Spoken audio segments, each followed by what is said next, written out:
오늘 하나님께서 우리들에게 주신 말씀은 마가복음 2장 1절부터 12절까지의 말씀입니다.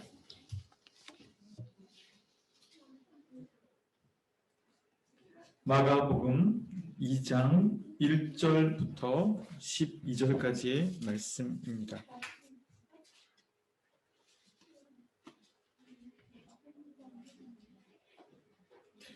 이 말씀을 저와 여러분들께서 나누어서 교독해서 읽도록 하겠습니다. 저부터 읽도록 하겠습니다. 수일 후에 예수께서 다시 가버나움에 들어가시니 집에 계시다는 소문이 들린지라. 많은 사람이 모여서 문 앞까지도 들어설 자리가 없게 되었는데 예수께서 그들에게 도를 말씀하시더니 사람들이 한 중풍병자를 네 사람에게 메워 가지고 예수께로 올세. 무리들 때문에 예수께 데려갈 수 없으므로 그 계신 곳에 지붕을 뜯어 구멍을 열고 중풍병자가 누운 상을 달아드리니 예수께서 그들의 믿음을 보시고 중풍병자에게 이르시되 작은 자야 네 죄 사함을 받았느니라 하시니 어떤 서기관들이 거기 앉아서 마음에 생각하기를 이 사람이 어찌 이렇게 말하는가 신성모독이로다. 오직 하나님 한 분 외에는 누가 능히 죄를 사하겠느냐. 그들이 속으로 이렇게 생각하는 줄을 예수께서 보고 조심해야 하시고 이르시되 어찌하여 이것을 마음에 생각하느냐. 중풍병자에게 내 죄 사함을 받았느니라 하는 말과 일어나 네 상을 가지고 걸어가라 하는 말 중에서 어느 것이 쉽겠느냐. 그러나 인자가 땅에서 죄를 사하는 권세가 있는 줄을 너희로 알게 하려 말하시고 중풍병자에게 말씀하시되 내가 네게 이르노니 일어나 네 상을 가지고 집으로 가라 하시니 그가 일어나고 상을 가지고 모든 사람 앞에서 나가거늘 그들이 다 놀라 하나님께 영광을 돌리되 우리가 이런 일을 보지 못하였다 하더라. 아멘.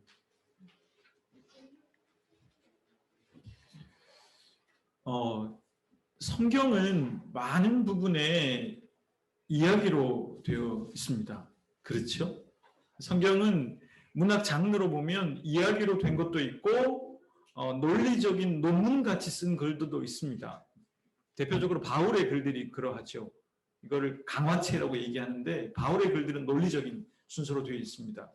이야기가 대부분이고 그리고 시도 있고 또 역사 순으로 그냥 기록해 놓은 것도 있습니다. 이런 문학 장르들이 있단 말이죠. 그런데 대부분의 경우에 성경은 이야기가 보편적으로 더 많습니다. 그렇기 때문에 우리가 성경을 읽을 때든 설교를 할 때든 이야기가 도대체 무엇을 얘기하려고 하는지를 집중해야 됩니다. 여러분, 아이들을 키울 때 이야기를 읽어주잖아요. 예를 들면 장화 신은 고양이. 그 이야기를 아이들에게 읽어줍니다.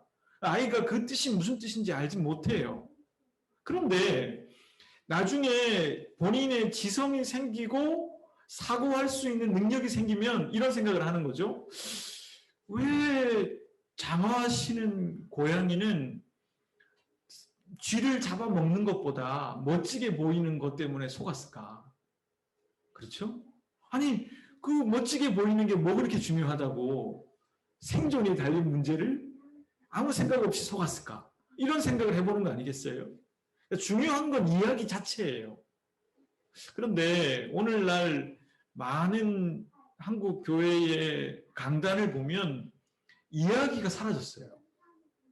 예수님의 이야기 그 자체는 없고 목회자의 아주 주관적인, 죄송하지만 본인의 생각이 개입될 여지가 너무 많이 이 설교의 단상에 있어요.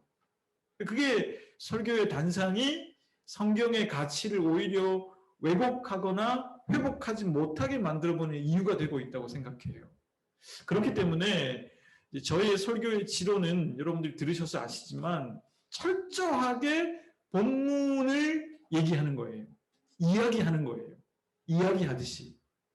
철저하게 본문에 행간이 그 문화적 배경에서 무슨 뜻인지를 알아야 돼요. 그러니까 이야기를 들어야 되는 거죠. 이야기를 듣고 나면 여러분들이 설교의 메시지를 기억 못해도 그 이야기의 행간과 배경과 문화적 그것이 남아있기 때문에 어느 날 장화시는 고양이에 대해서 사고하는 생각이 올라올 때처럼 언젠가는 쑥 들어오는 거죠. 그 말씀의 의미가. 그렇기 때문에 설교 시간에 가장 중요한 작업은 이야기를 듣는 거예요. 특히 우리 어린 친구들이 이 자리에 많이 있는데 어린 친구들에게는 예수님의 이야기가 마음에 깊이 남는다면 언젠가는 미처 목사인 제가 보지 못한 성령님 안에서의 메시지를 발견하게 될 거예요. 그럴 순간이 온다는 거죠. 저도 그랬거든요. 저도 예수님의 이야기를 갖고 있었는데 그때는 어린 시절에 동네 교회에서 목사님의 설교가 이런 내용인 줄 알았는데 이야기를 제가 갖고 있다 보니까 그게 아니었어요. 그 뜻이. 그런 게 많이 있더라고요. 그렇기 때문에 여러분들이 제가 뒤에 하는 메시지도 물론 중요하지만 앞부분의 성경 이야기 그 자체를 듣는 게 굉장히 중요하다고 생각됩니다. 그런 의미에서 오늘은 아주 재미있는 이야기가 성경에 나오는데요. 이 이야기를 제가 3번역으로 기록했는데 여러분들은 제 이야기를 들으시면서 본문도 확인해 보시면 되겠습니다. 예수님께서 며칠 후에 이 며칠이라는 단어가 중요해요.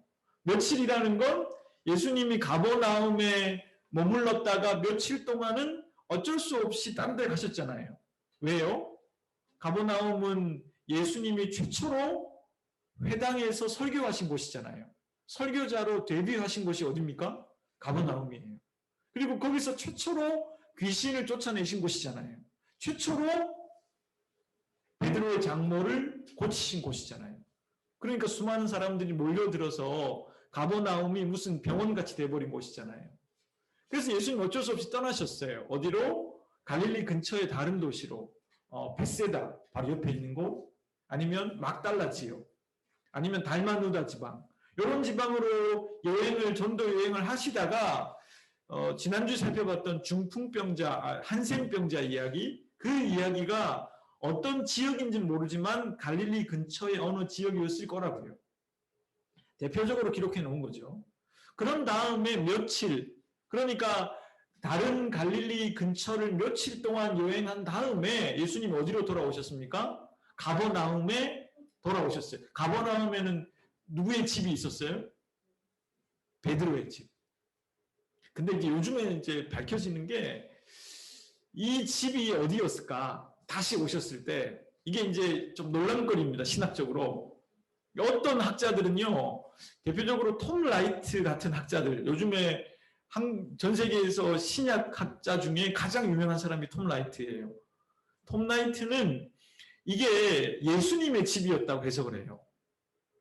예수님의 집이 나사렛에서 예수님 자신은 거처를 가버나움으로 옮겼을 거다라고 보는 게 상식적이라는 해석을 하고 있어요. 근데 이제 일반적으로 많은 학자들은 아직까지는 베드로의 집이라고 보기 때문에 저도 베드로의 집일 것 같아요. 왜냐하면 예수님은 머리 둘 곳조차 없다. 그런 구절이 있지 않습니까? 그러니까 이게 예수님의 집이라는 해석은 조금 인간적인 해석이 아닌가. 좀 그런 생각이 들어서 예수님의 집이라고 보는 게 틀린 말이고 베드로의 집이라고 보는 게 상식적일 것 같아요. 저는. 베드로의 집에 다시 오셨는데 예수님이 다시 가버나움에 왔다는 소식이 들리니까 어떻게 됐습니까? 그 소문이 가버나움에 확 또 퍼진 거예요. 수많은 사람들이 또다시 예수님께 병을 고쳐달라고 예수님에게 귀신을 내어 쫓아달라고 모였다는 것입니다.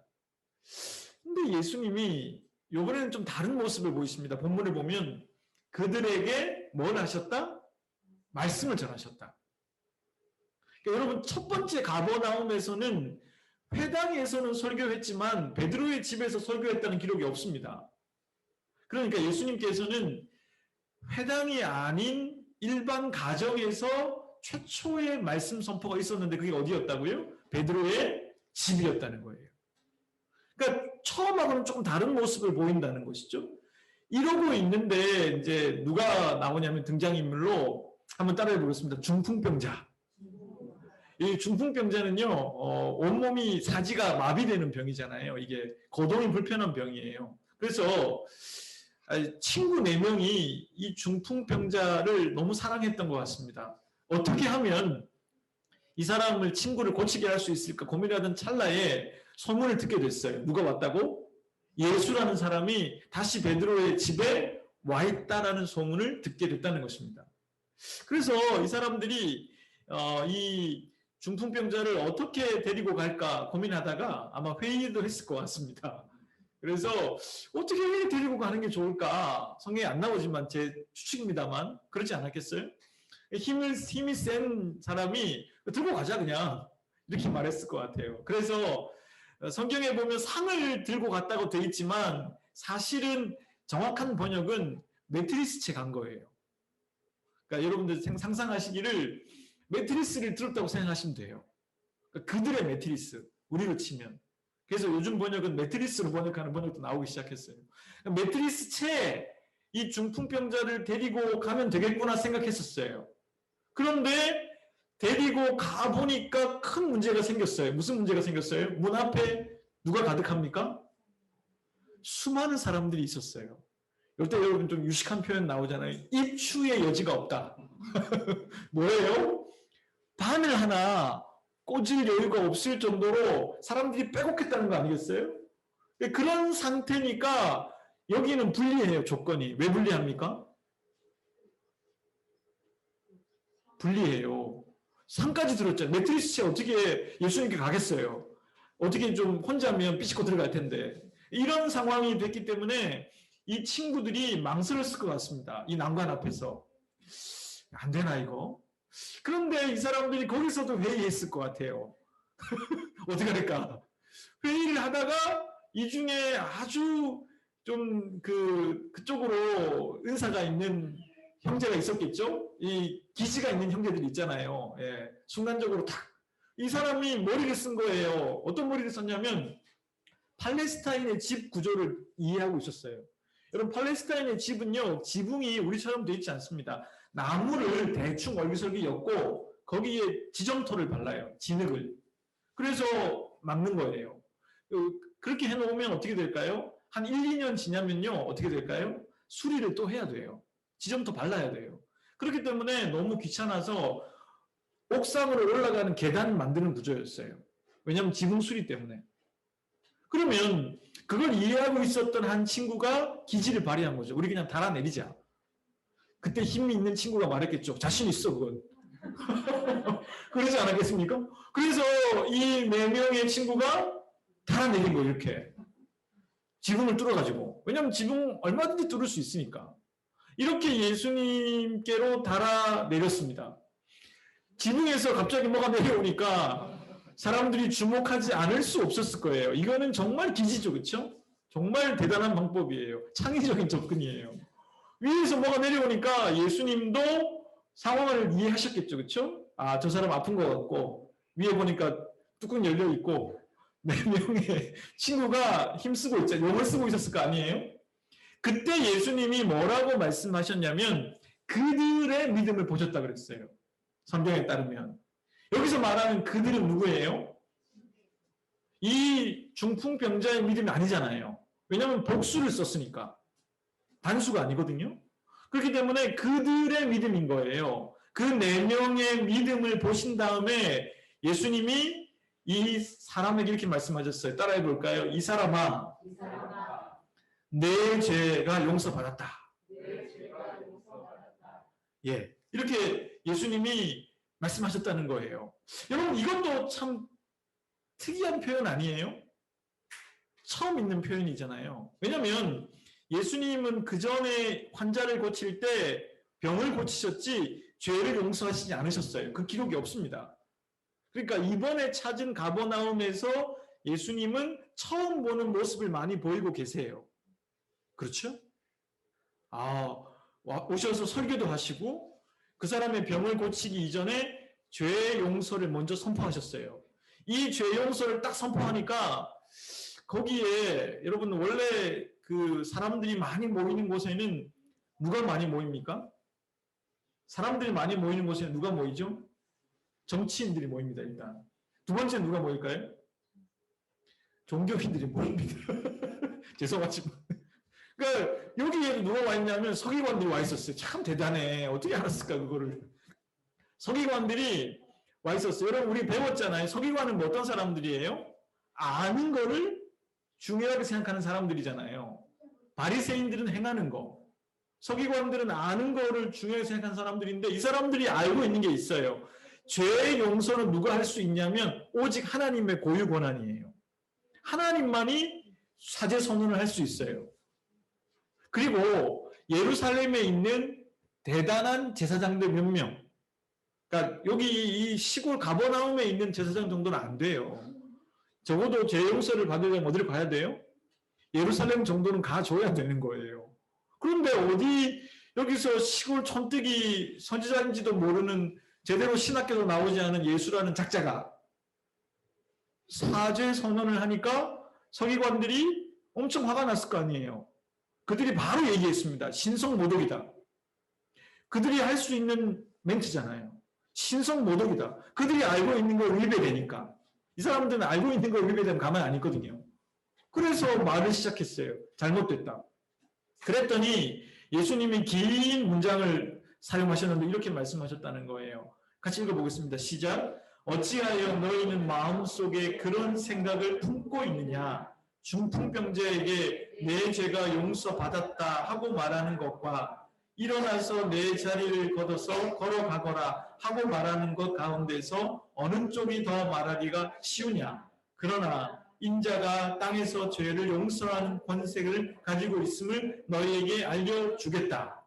저 사실 이 말이 무슨 말인지 처음에 모르겠더라고요. 어릴 때. 여러분 이 말이 수학능력 시험을 이제 치러야 될 우리 아이들이 이게 무슨 말이에요? 무슨 뜻이에요? 이게 그러니까 죄 용서함을 받았다. 이 말과 상을 가지고 걸어가라라는 말이 차이가 있잖아요. 그러니까 죄 용서 받았다는 거 하는 거는 육신의 병이 아니라 영혼의 죄를 용서했다는 얘기고 상을 들고 걸어가라는 건 병을 고친다는 얘기잖아요. 그러면 이 둘 중에 어느 게 쉽겠냐는 말이 무슨 뜻이에요, 이게? 문맥상. 예? 아, 우리 정준호 선생님 역시 철학가다운. 역시. 아, 정확하게 해석하셨어요. 근데 이거를 잘못 해석하는 사람들이 있어요. 이거를 문맥을 보면 분명히 그런 뜻인데 이걸 잘못 해석할 수도 있다. 잘못하면. 그러니까 이건 무슨 말이에요? 내 죄를 용서받았다는 말이 훨씬 어렵다는 말이라는 뜻이잖아요. 예수님 입장에서는. 왜? 그 말을 하는 순간 서기관들이 가만 안 있을 거 아니에요. 서기관뿐만 아니라 그 당시에 상식을 갖고 있는 유대인들이라면 감히 시골 촌뜨기 네가 죄 용서를 한다고? 이렇게 나올 거 아니에요. 예수님 입장에서는 뭐가 더 쉽습니까? 병 고쳐주는 게 쉬워요. 어차피 용한 의사로 지금 느껴지고 있잖아요. 그러니까 그거 하면은 이런 논란은 안 생긴단 말이죠. 그러면 제 병 고쳐주고 끝나면 될 일을 예수님 뭐하러 굳이 어렵게 이런 신성모독에, 당시 신성모독은 엄청난 죄거든요. 종교 시대에서. 그러니까 그런 얘기 할 필요 없는 거라고요. 근데 예수님은 굳이 초반에 가버나움에 처음 가셨을 때랑은 다르게 어려운 길을 선택하고 가시고 계시잖아요. 그 이유가 뭘까요? 오늘 본문에 나오죠. 인자가 죄를 사하는 권세를 갖고 있다는 것을 보여주기 위해서 그렇게 하셨다는 거예요. 그렇게 하고 나서 예수님께서는 본문에 따르면 이제 그 중풍병자의 영혼의 죄는 용서해 주시겠다고 선언하셨잖아요. 그러면 육체의 병은 나았어요? 안 나았어요? 안 나았잖아요. 그렇죠? 그 사람 안 나았어요. 그리고 나서 예수님이 뭐라고 말씀하셨냐면 이렇게 말씀하셨다는 따라해 보겠습니다. 여기까지 시작. 내가 내게 말한다. 일어나서 내 자리를 걷어서 집으로 가거라. 이제 무슨 말이에요? 이거는 병도 몸도 고쳐 주겠다는 뜻이에요. 예수님은 영혼을 먼저 치료한 다음에 논란과 혼란을 넘어서서 그 사람의 몸까지도 회복시켜 주시고 일단락된 거죠. 그랬더니 이 사건이 어떻게 되냐면 많은 사람들이 이런 사건을 본 적이 없었던 거예요. 왜냐하면 병 고치는 건 봤는데 죄를 용서하는 사건 본 적이 없고 죄도 용서했는데 몸도 나아버렸어요. 그래서 사람들이 본문에 따르면 하나님께 영광을 돌렸다는 거예요. 쉬운 말로 하나님을 찬양했다는 거예요. 그런 다음에 이런 일이 도무지 본 적이 없다고 사람들에게 말했다는 것이죠. 이게 다시 찾은 가버나움에서 일어난 중풍병자 사건의 이야기입니다. 여러분 이렇게 이야기를 들으니까 어떠세요? 문맥과 배경을 알면서 이야기 들으니까 재밌죠? 우리 연진이가 너무 잘 듣고 있어요, 이야기를. 제가 너무 마음이 좋아요. 이렇게 이 이야기까지만 잘 들으면 돼. 그 뒤에는 자도 돼. 우리 학생들은, 우리 친구들은 이 이야기가 중요한 거지. 이제 그 다음에 이제 해석인데, 여러분 설교를 제가 하지만 제 해석이 틀릴 수도 있어요. 이러면 또 논란이 되나요? 틀릴 수도 있는 거 아니에요. 그렇잖아요. 100% 제가 옳다고 말할 수 있어요? 저는 그렇게 생각 안 해요. 설교를 제가 할 때 이야기는 100% 성경이 진리겠죠. 하지만 지금부터 들려드릴 설교는, 저의 해석은, 메시지는 뭐 틀렸다고 보기는 어렵겠지만 생각은 다를 수 있겠죠. 그렇죠? 그러니까 여러분들이 설교를 들을 때도 비평적으로, 비판적으로 들을 수 있어야 돼요. 한국 교회가 그게 안 돼요.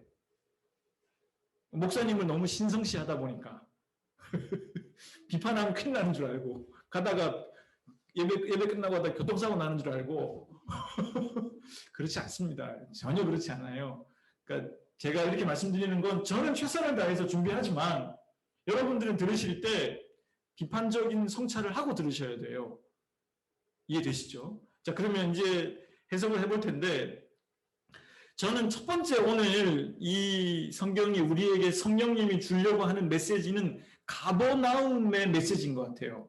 한번 따라해 보겠습니다. 가버나움. 여러분 잘 들어보십시오. 가버나움이라고 하는 이 메시지 안에 담겨있는 의미를요. 여러분 예수님께서 가버나움에 다시 가셨잖아요. 며칠 후에. 자, 그런데 예수님이 가버나움을 떠난 이유가 바뀌었어요? 안 바뀌었어요? 하나도 안 바뀌었어요. 예수님이 가버나움을 떠나신 이유는 무엇이었어요? 본인을 용한 의원 정도로, 의사 정도로, 마귀나 귀신 쫓아내는 그냥 마법사 정도로 생각하고 있는 사람들이 자신을 계속 거기에 머무르라고 하니까 유혹을 받으셨잖아요. 그러니까 그 상황 속에서 예수님은 당신께서 하나님이 내게 무슨 일을 맡겼는지를 알기 때문에 거기 머무를 수 없었다고 하고 가셨어요. 이게 유혹이었잖아요. 그런데 가버나움에 다시 왔는데 예수님 소문은 바로 났고 문 앞이 입추의 여지가 없었어요. 무슨 뜻입니까? 상황은 바뀐 게 하나도 없습니다. 똑같은 장소, 베드로의 집, 똑같은 상황, 수많은 사람들이 모여드는 거, 똑같은 사람들이에요. 가버나움 사람들. 그리고 어쩌면 예수님의 제자들도 은근히 그 상황을 즐기는지 몰라요. 왜요? 유명한 사람 옆에 있으면 자기도 유명해지는 것 같을 테니까. 내가 예수님을 잘 쫓아왔다. 그럴 수 있잖아요. 똑같은 상황과 똑같은 문제의 사람들이 그대로 있는 상황이었어요. 근데 바뀐 게 있어요. 어떻게 알 수 있냐? 예수님이 처음 가버나움에 오셨을 때 하지 않았던 행동과 말과 모습이 지금 며칠 후에 찾은 가버나움에서는 보여진다는 것이죠. 두 가지가 보여졌습니다. 뭐였습니까? 말씀을 가르치셨어요. 수많은 사람들이 모여 있는 것을 병을 고치는 어떤 목적으로 사용하지 않고 뭐였습니까? 말씀을 전할 기회로 삼으셨어요. 두 번째는 뭐였습니까? 병 고치는 사람에게, 중풍병자에게 병을 먼저 고쳐주신 게 아니라 내 상을 들고 일어나 걸어가라라고 먼저 말씀하신 게 아니라 내 죄를 용서받았다. 그러니까 죄에 대한 부분을 먼저 다루셨다는 게 가버나움을 다시 찾은 예수님의 특징이라는 것이죠. 여러분 여기서 이제 뭔가 오지 않으세요? 여러분들에게 어떤 메시지가 여러분들에게 깨달음이 여러분들에게 밀려오지 않으시나요? 여러분 중요한 건 무엇이겠습니까? 우리가 주님을 믿을 때 중요한 건 내가 속한 장소가 바뀌는 거 아니에요. 내가 처한 상황과 문제가 바뀌는 거 아닙니다. 나와 함께하는 사람들이 바뀌면 괜찮을까요? 아닙니다. 중요한 건 뭐예요? 상황과 장소와 사람들은 그대로이지만 바뀔 수 있는 거 한 가지가 있어요. 뭐가 바뀔 수 있어요? 나의 마음이 바뀔 수 있는 거예요. 그것이 가장 중요한 것이죠. 가끔 저희 아내와 또 저희 가족들이 가끔 여행을 할 때가 있죠. 휴가 때나 이럴 때 여행을 하면 휴가라고 그래도 좀 가용해가지고 하루는 우리 좋은 호텔에 머물러보자 이럴 때가 있잖아요. 하루는 좋은 호텔에 머물러 보기도 해요. 그러면 호텔에도 머물러 보기도 하고 뭐 또 싼 데도 자보고 그랬다가 이제 집에 오잖아요. 그러면 그 다음날 아침 되면은 저희 아내가 꼭 하는 말이 있어요. 아, 여러분 벌써 나오셨어요. 집이 최고다. 우리 집이 최고다. 근데 저는 이제 그런 마음이 드는 거예요. 뭐 우리 집이 뭘 최고야. 좋은 호텔도 갔다 왔는데 그런 생각이 들다가 어떤 마음이 드냐면 그 말에 공감이 가더라고요. 저도. 아, 우리 집이 최고네. 왜 우리 집이 최고라는 걸 알게 돼요? 그럼 무슨 의미가 있을까요? 여러분 이런 거 아니겠어요? 소설가 김영하 작가라는 분이 여행을 이렇게 표현했습니다. 여행이라는 건 일상이 부재다. 그러니까 여행을 한다는 건 일상을 안 한다는 거잖아요. 그러면은 어떻게 돼요? 여행을 이틀이라도 하루라도 하고 오면 하루만 자고 와도 내 집이 나의 일상이 달라 보이는 거죠. 왜요? 일상을 떠났기 때문에. 지루했던 일상이 말이죠. 이 여행을 타고 돌아오면 너무 귀하게 보이는 거예요. 그러니까 그때 보이는 우리 집이 똑같은 집이지만 좋아 보이는 거죠. 그리고 내가 앉는 똑같은 반찬이지만 그 일상, 똑같은 가족들이지만 그들과 나누는 이 시간. 여러분 그 루틴이 그 보통의 삶이 좋아 보이고 새로워 보이는 거 아니겠어요? 여러분 내일 아침에 여러분들 다른 데서 깨실 거예요? 그러면 안 되는 거잖아요. 여러분 내일 아침에는 아침 안 드실 거예요? 똑같습니다. 인간의 일생이라는 게. 거의 비슷해요. 아침 먹고 나면 또 출근해야 되고 준비하고 점심 또 먹어야죠. 저녁에 집에 안 들어올 수 있어요? 집에 안 들어오면 난리 나지. 그러니까 여러분 인간의 이 루틴이라고 하는 거, 일상이라고 하는 건 매우 비슷해요. 그런데 뭐겠어요? 중요한 건 똑같은 상황과 환경과 여러분 직장에 가면 나를 괴롭히는 사람들, 나랑 맞지 않는 사람들 동일하잖아요. 하지만 뭘 바뀔 수 있어요? 내 마음은 새로워질 수가 있습니다. 여러분 우리가 주일 예배를 드린다는 건요. 일주일에 한 번 마음의 작은 여행을 하는 거예요. 아멘 아닌가요? 진짜 이건 전 아멘 같아요. 주일날 예배를 1시간 드리고 여러분들 예배 드리고 한 40분 정도 나눔을 하고 계시거든요. 우리 공동체가 1시간 40분 오가는 시간까지 하면은 뭐 제일 먼 우리 신상문 선생님은 한 3시간 뭐 많은 시간을 잡아서 주일 예배를 위한 시간이 3시간 정도 여행을 하는 거잖아요. 근데 그 3시간의 여행이 우리의 일상을 뒤집어 놓을 수 있는 새로운 눈으로 그걸 보게 하는 힘이 있는 거 아니겠어요?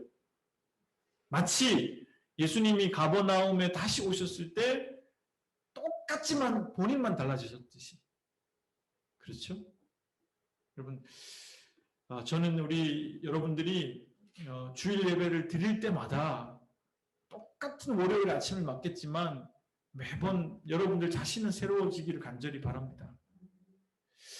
두 번째는요, 우리 공동체에 대해서 한번 생각해 볼 텐데, 우리 옆 사람 보면서 이렇게 한번 인사를 해보겠습니다. 내 믿음이 아니라 당신의 믿음 때문에 제가 정신을 차릴 수 있습니다.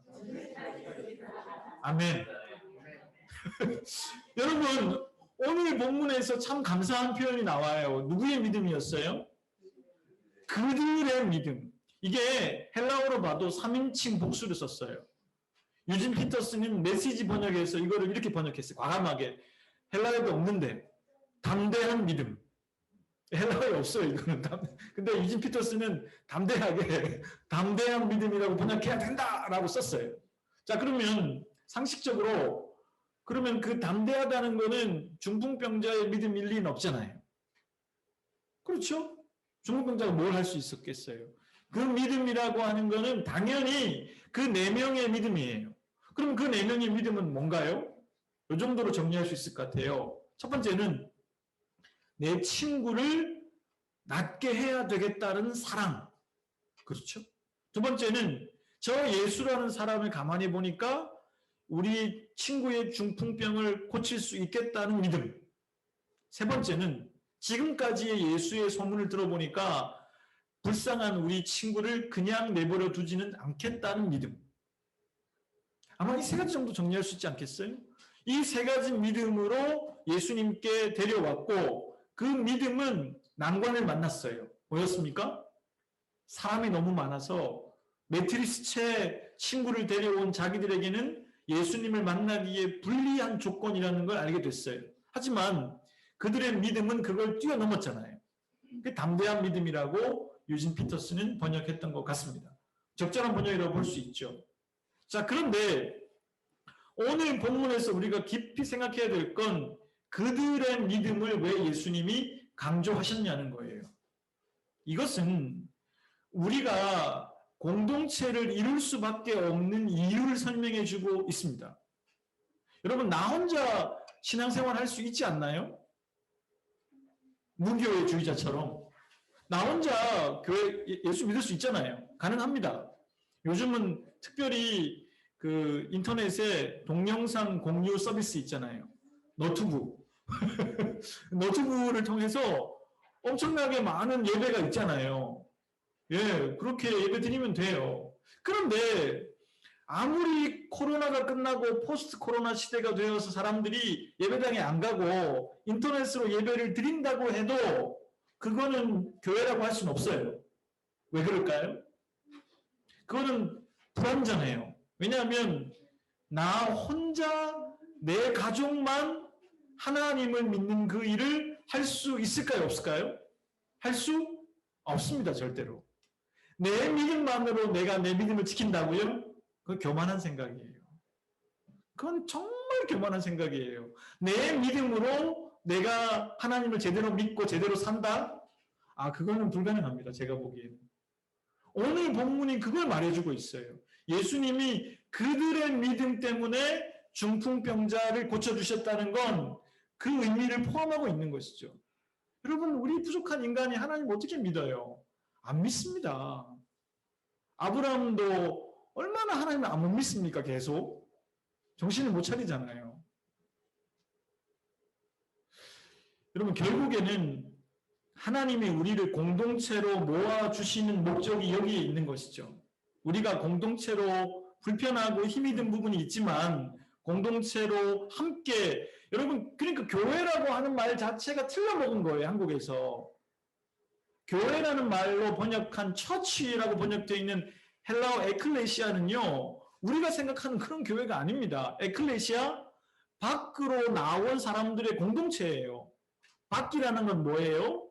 세상 사람들의 흐름을 따라 살지 않고 예수 그리스도의 가치로 따라 살아가겠다는 사람들의 모임이 뭐예요? 교회입니다. 그럼 우리는 교회예요, 아니에요? 우리가 교회라고 안 해도 교회인 거예요. 이미 공동체인 이상 교회인 거죠. 제가 목사 안수 받은 지 15년, 이제 목회를 한 지 15년 됐거든요. 딱 신학교 2학년 때부터 이제 영락교회에서 그 교육 전도사를 했으니까 딱 15년 됐습니다. 이제 15년 동안 저희 집사람은 알 텐데 제가 목사를 그만두고 싶을 때가 너무 많았어요. 깜짝 놀랐어요. 제가 신학교를 가고 전도사가 되고 목사가 됐는데 제가 생각했던 교회의 모습과 제가 신우하고 있는 교회의 모습은 너무 달랐어요. 진짜 달라도 너무 달랐어요. 아니, 왜 성경이 이걸 말하는데 교회는 교회가 만든 약속과 교회가 만든 자신들의 제도가 더 위에 있죠? 그게 무슨 교회예요? 그건 사회단체지. 주님은 이걸 원하는 게 자명한데 그 교회를 이끄는 목사의 생각이 왜 주님의 생각 위에 있어요? 그거는 교회가 아닙니다, 여러분. 그게 무슨 교회입니까? 제가 너무 충격을 받고 너무 괴로움의 시간들을 많이 보냈습니다. 그런데 몇 번 제가 공무원 시험을 칠까? 다른 직업을 할까? 뭐 그런 고민을 하다가도 드디어 이제 그 길을 걷는 사람들까지 이르게 된 이유가 뭐냐면 제가 그만뒀으면 지금도 없겠죠. 근데 그만두지 않을 수 있었던 유일무이한 이유가 뭐냐면 그거는 교회 안에 있는 내가 믿도록 해주는 어떤 사람 때문이었어요. 그러니까 똑같은 상황에 놓여 있는데 그 사람은 그 상황에서도 피 한 방울 섞이지 않은 연약한 목사인 저를 보면서 교회를 비판하지 않고 목회자를 비판하지 않고 그러면서도 자기 자신은 깨어있고 그거 영향을 받지 않으면서 누군가를 위해 진짜 기도하고 필요한 곳에 자신의 헌금을 내어놓고 자신의 시간을 주는 사람들. 야, 그 사람들을 보는데 제가 그 사람들을 통해서 하나님이 살아있다는 걸 알겠더라고요. 교회에서 실망한 걸 그들의 믿음 때문에 제가 목회를 할 수 있었다니까요. 작년에 제가 안양의 한 교회에 목회할 때 8분의 전도사님을 제가 모시고 있었습니다. 제가 이제 사회로 말하면 부장이 된 거죠. 이제 나이가 그럴 나이가 돼서 모시고 있었는데 한 전도사님 한 분이 길게 문자를 보냈더라고요. 내용을 보니까 본인의 어머니가 50대 초반이신데 암 선고를 받으셔서 수술을 해야 된다고 목사님이라면 진심으로 기도해 주실 것 같아서 이거 상사에게 보고하는 게 아니고 목사인 김현근에게 기도를 부탁하는 거라고 보내셨더라고요. 참 감동이 있는 문자였어요. 제가 이리저리 기도하다가 가만히 보니까 이 전도사님 가정의 상황이 좀 도와줘야 되겠더라고요. 왜냐면 아버님께서 저기 경북 봉화에서 작은 개척교회를 하시는데 교인이 뭐 할머니 할아버지들 10명이 안 된다고 그러더라고요.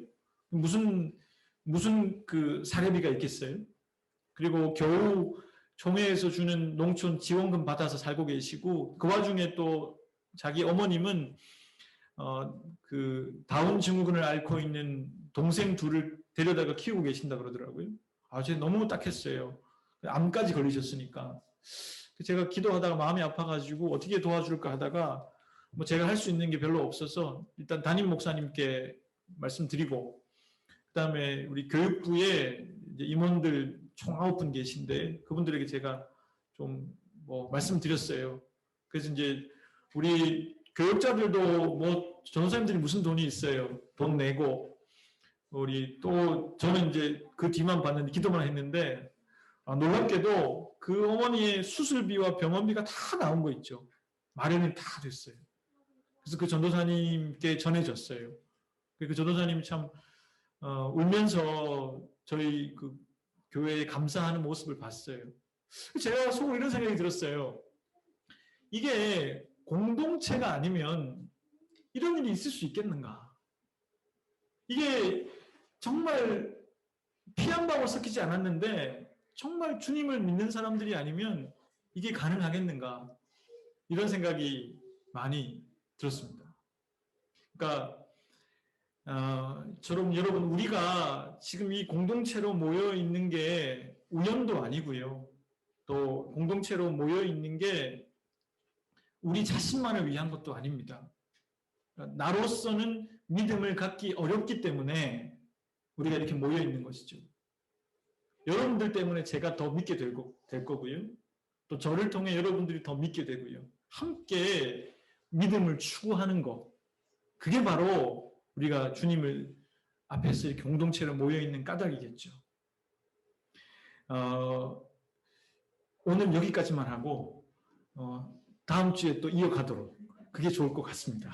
우리 아이들이 보니까 예, 설교 아직 안 끝났는데 제가 2장이 더 남았는데 그 죄를 사하는 권세는 워낙 중요하기 때문에 다음 주에 사실은 제가 어젯밤에 2번째까지 하고 안 되면 3번째는 다음 주에 해야지 이런 생각을 했었거든요. 여러분 양해해 주시면 예, 지금 오늘 들은 말씀까지도 충분할 것 같습니다. 이 가버나움의 메시지, 공동체의 메시지를 일단은 기억해 주시면 좋겠고요. 3번째 메시지는 다음 주에 계속 이어가도록 하면 좋을 것 같습니다. 우리 잠깐 기도하겠습니다.